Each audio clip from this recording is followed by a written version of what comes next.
పత్రికా మిత్రులకు పేరు పేరున అందరికీ హృదయపూర్వకంగా స్వాగతం సుస్వాగతం.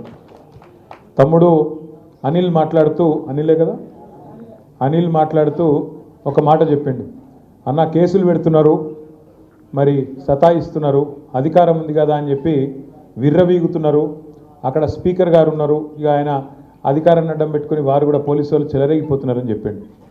ఆయన తమ్ముడు అనిల్ చెప్పిన దానికి ఒక్క మందు. ప్రజాస్వామ్యంలో ఎక్కడైనా ఏ దేశమైనా సరే, ప్రపంచంలో ఏ రాష్ట్రమైనా సరే ఒక్క మందు. అందరు అధికారులు చక్కగా కావాలంటే మీరు ఎక్కువ శ్రమ పడాల్సిన అవసరం లేదు. మీరు రేపు లోకల్ బాడీలో జెడ్పీటీసీలు ఎంపీపీలు గెలిచి కూర్చొని వికారాబాద్ నియోజకవర్గంలో తెల్లారి నుంచి ఒక్కొక్క ఆఫీసర్ ఎట్లా మారుతారో మీరే చూస్తారు.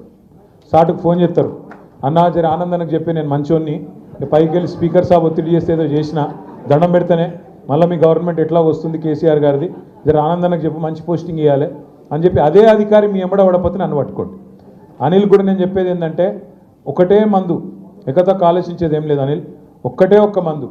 మనకెంత శక్తి ఉందో, మనకెంత సత్తా ఉందో, ప్రజల్లో ఎంత కోపం ఉందో దాన్ని కనుక నువ్వు మలచగలిగితే, మీ మండలంలో మీ టీం మలచగలిగితే, మన అభ్యర్థి ఎవరు నిలబడ్డా ఆ కారు గుర్తుకు ఓటేసే విధంగా కనుక మీరు గట్టిగా పనిచేస్తే అన్నిటికీ సర్వరోగ నివారణ జిందా తిలిస్మాత్ అన్నట్టు గెలుపే రేపటి మీ పార్టీకి మలుపు అవుతుంది. మీ సమస్యలన్నిటికీ కూడా అదే పరిష్కారం అవుతుంది. ఒక అనిల్కే కాదు, నేను చెప్పే ఈ మాట మనందరికీ కూడా వర్తిస్తుందని చెప్పి నేను విజ్ఞప్తి చేస్తాను.